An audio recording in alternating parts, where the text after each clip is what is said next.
Lakini bwana wewe, nakungengea kitu kimoja. Nikukumbushe tulishangenga tangu kule. Hapa ndo natakiwa baadaye kiwe sehemu ya choo chako. Yaani sehemu ya kuweka vichafu chafu yoyote. Kasoro vichafu chafu ya damu. Lakini kama utakuja kosea, mimi chipo. Mnanielewe? Unajua wewe bwana wewe umepata eneo zuri sana. Baba yako alikuachia eneo zuri sana. Unaweza kufanya chochote. Sio leo naangeka hapa. Kesho nakuja na sahau hapa na tengeneze hapa. Naelewi?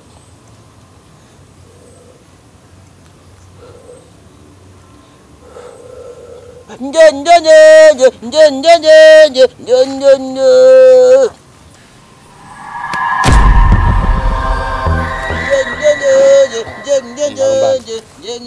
Mimi nadhani nilikwambia kwa huyu mtaalamu mimi namwamini na yuko vizuri. Usimuona?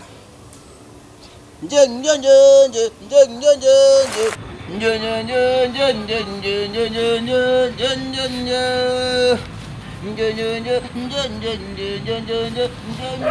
nje nje. Ala!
Nilala pale ghafla nikastuka. Angalau bado ni kwangu mke wangu simuoni. Kasema ameenda wapi upisi ya mtu? Kwanza nikuongea kwa kupendeza. Wow. Umependeza siku. Nimetupia sana. Ila imezidi jana. Jana nilitupia sana. So unajua mimi kama haya umeo. Ukinisifia leo basi najiongeza. Umezidi kuvimba.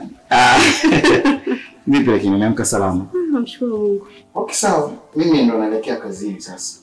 Na kama unavyojua siku ya kesho tutakuwa na ugeni. Ni siku ambayo ni muhimu sana. Na ninafanya hivyo kwa sababu nakupenda sana mke wangu. Kesho tunatimiza mwaka mmoja wa ndoa yetu mimi na wewe. Unalijua hilo? Nalijua na nakupenda sana mwanangu. Okay sawa. Basi ningependa uweke mazingira vizuri. Kama kuna marafiki zako wawili watatu sio wengi. Unajua mimi sipendi watu wengi. Kwa sababu nina kapati tu cha watu wachache. Kwa hiyo kama una marafiki utawalika wale watatu ili tuje kusherehekea kwa pamoja. Kwa hiyo wewe ondoa shaka. Marafiki zangu wapo nitawaalika, kila kitu kitaenda sawa. Sawa. Kuna chochote labda kimepungua unahitaji kuniagiza? Hamna. Labda tu niletee zawadi. Kuhusu zawadi usijali. Ila baada ya kutoka kazini nitapitia supermarket kwa ajili ya kuchukua bidhaa ndogo za bodi ya kesho. Unajua kesho watu wanatakiwa waenjoy wale wanywe. Ndio. Kuhusu zawadi usijali. Hakuna kingine unachokibadilisha kwangu? Hamna. Kiss. Wow. No. Basi okay, mimi nakuacha. Kwa baki salama. Nakutakia safari njema.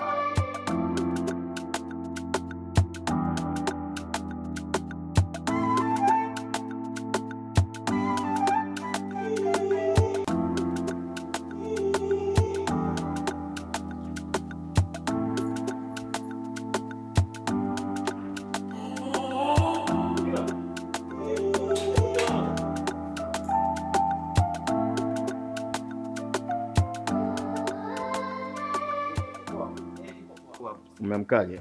Fresh. Maana naona kabisa macho yako ulikuwa unalala sio kulinda. Ni uchovu tu bosi. Okay, sawa. Sasa nilikuwa nataka nikupe maagizo. Ndio. Siku ya kesho kutakuwa na ugeni hapa nyumbani. Sawa. Kutakuwa na party ya muda mfupi tu. Kwa hiyo ninachotaka kukuambia kwamba hakikisha hapa mazingira leo naweka sawa kuanzia garden pamoja na mazingira yote hapa nyumbani. Ndio. Sijui unanielewa? Nishakufa. Lakini pia siku ya kesho sihitaji unywe hata kidogo kuhusiana na vitu vyako vile. Maana kujua vizuri sana wewe. Ukisha kunywa tutanalibia kila kitu. Sijui unanielewa Niko okay hapo. Kwa hiyo naomba uwe makini sana. Okay, sawa. Vipi gari umeshaosha?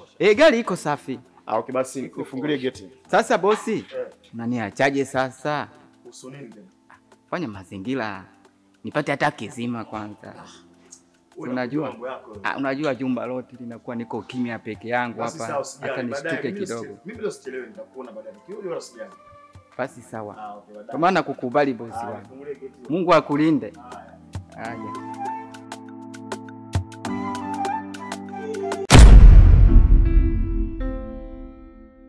Ndugu yangu akajibaraguza pale, akaongea maneno yote akajimaliza. Eti wewe mimi nakupenda kweli, nitakujengea nyumba, nitakufungulia biashara. Imradi tuwe na mimi. Nikashangaa baba analetea uchizi, analetea utaila. Yaani na tumbo hili mimi nampeleka wapi mtu kama yule? Nikawakaa vile analetea uchuru ndugu yangu. Nikasema ukistaajabu ya Musa utaona Firauni, ndo haya. Alafu nikwambia kitu shoga yangu. Yule baba unajua ni mnafiki. Ni mnafiki tena ni muongo. Wewe yule baba siku zote alipokuona aje kuone mzuri leo. Aje kuone leo ndio wewe wasamani mpaka ujengewe nyumba. Ndo hapo sasa. Shoga yangu, sisi wanawake tukiwa wajawazito, kwanza mwili wetu unakuwa na joto. Sijui unaelewa? Alafu hata maumbile yetu yanakuwa matamu hatari. Biblia anataka kukuumizia mwanao. Sijui unaelewa? Siku kwa siku unaenda kujifungua, mtoto anapata mitihani au unapata mitihani wewe mama mtu. Sasa mazingira hayo mimi ninavyonaga, bora uone ule mtu wako yule. Wa kila siku aliyokupa ile tumbo. Bora angake na yule japo naye haeleweki. Sijui unaelewa? Lakini yule baba anakuja kusababisha matatizo. Tena matatizo haswa lengo lake huyo mtoto aliyokuwa tumboni. Dada mimba kubwa hiyo. Anataka siku kwa siku kwenye kujifungua upate matatizo. Aiza wewe ala mtoto wako. Shogangu nikwambie tu, isije kaa siku aje akakudanganya, kakupakia hela chake kidogo, umekificha umetoka naye yule mzee. Bibi shida unaitafuta kabisa. Kuanzia yule mtoto, wewe mwenyewe wote mnakuja kupata matatizo. Mimi sikatai shoga yako. Nipo hivyo lakini mengine napunguza. Shoga yangu nimekuelewa. Basi nikajiona labda nasikingeke na mimi na bahati, japo na kimimba. Nikajiona nimepata mwenyewe. Mimi mwenyewe kweli ya mambo nayafanya, lakini kishakuwa mtu katika mambo kama hayo inatakiwa ukae chini upumzike. Ndio baba ana roho mbaya yule, ana roho ngumu. Kwanza sikutegemea tu na hicho ambacho wewe unachoniambia kama ukisema yule mtu mzima. Hata kuletea uchura mtoto msababishe matatizo. Basi kivumbi ndio hivyo. Nenda kalete sufuria, mimi ndo mkao hapa. Alete sufuria na hicho kibendi tunakuuliza moyo. Kama fena hiyo ndani mgeni, yani usiingie tu ndani mwenzo ali yangu ndo kama hii hapo. Unavyoona ninapokaa ndo hapo hapo. Ni bosi jiendekeze. Unapochangamka wewe hata kitoto cha tumbo na chako kinachangamka. Siku kujifungua mapesi. Mwenyewe utakuja kushangaa kaite sufuria. Unanipamba Ne. Mwana kulitafuta mwana kulipata. Niache. Kanyaga haraka bibi.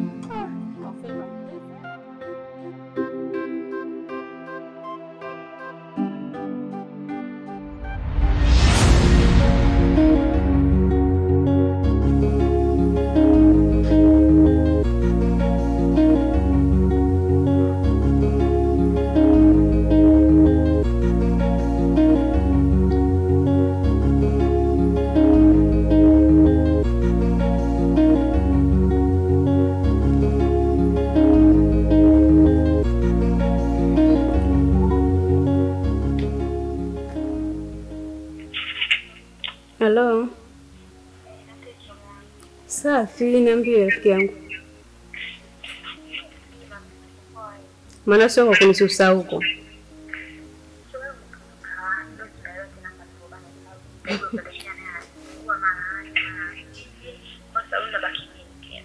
Lakini mimi nimekuzoea muda wote unakuja kwangu.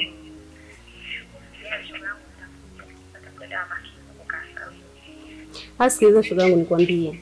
Mimi hata nisikuchoche sana. Nimekupigia simu kesho ninapata. Ndio nakwambia hivyo ujipange. Sare zipo tena.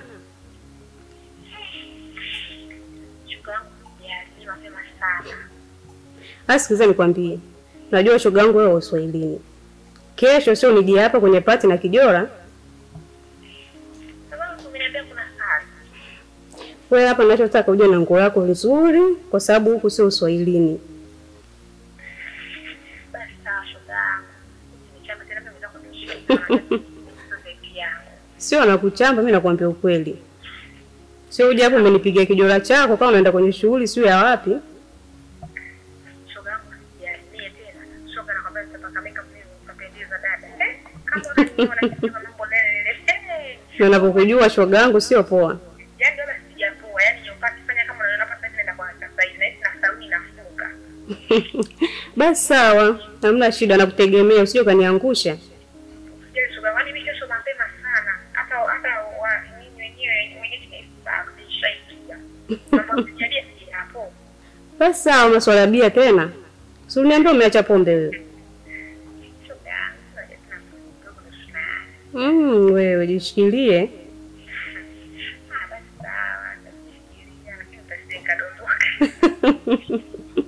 Basi sawa, nakutakia kazi njema.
Mama. Kiwema, habari yako? Safi ndugu yangu, upo? Mimi nashukuru Mungu. Yaani poa. Bwana nakushindaje wewe? Kawaida ndugu yangu. Bwana suti imenyoka, unaweza kusema mbunge vile. Habari za siku? Siku salama sana, sijui wewe. Mimi bwana nipo. Kwa mambo mengi kidogo. Sasa nimekutafuta sana. Tena afadhali leo tumeonana. Na kajambo kangu hivyo kuna bidhaa nachukua, tutafute sehemu tuzungumze kidogo. Basi ndugu yangu mimi niseme tu nishukuru sana Mungu kwa kunikutanisha na wewe kwa sababu kila siku ilikuwa ndoto yangu nimuone Malumbano yukoje sasa hivi. Binadamu sio milima. Tunakutana. Nikuwe ndugu yangu. Yaani umeng'aa. Nashukuru alhamdulillah maisha yanaenda na. Basi sawa ngoja angalia babu tutoka pamoja. Haya sawa. Mimi niko pale. Poa. Bwana Malumbano.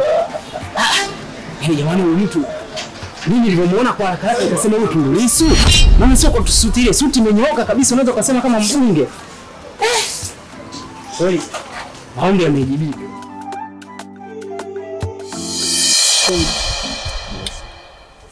Unajua jinsi gani ninavyokupenda. Na mapenzi yangu kwako yani ambayo sijui kama ataisha leo, kesho au kesho kutwa. Yani ni mwanaume fulani hivi ambaye nikiwa karibu yako najisikia amani ya moyo. Na kuna vitu vingi ambavyo vitotokea kuniumiza basi huwa na visahau niwepo na wewe. Natumai mapenzi yetu yatadumu na yatafika mbali. Unajua Tuse,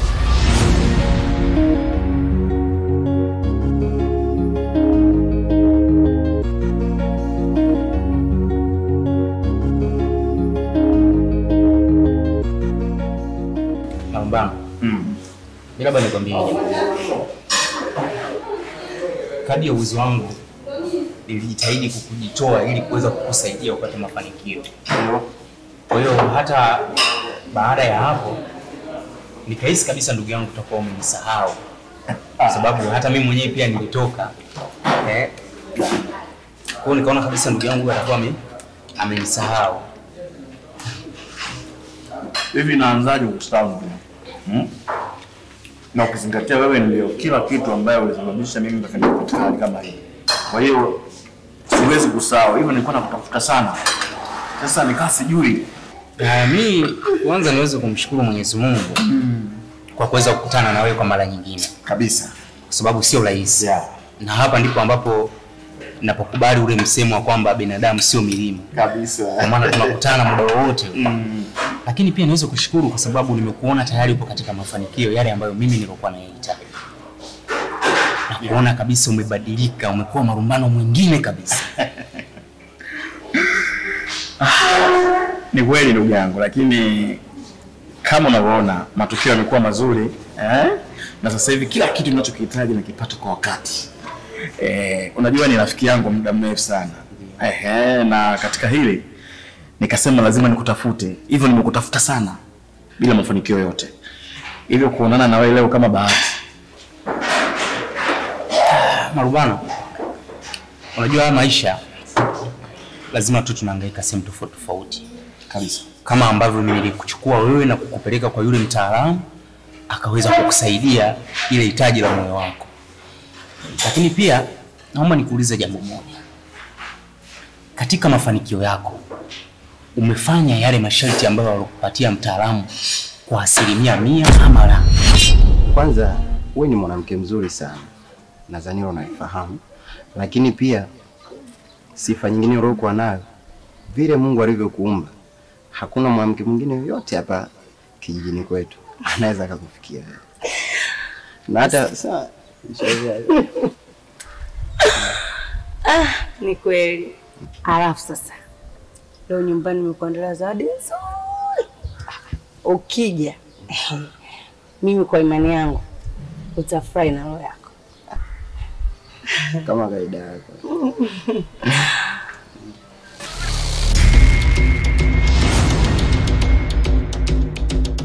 Kitu ambacho sitaki kukiacha.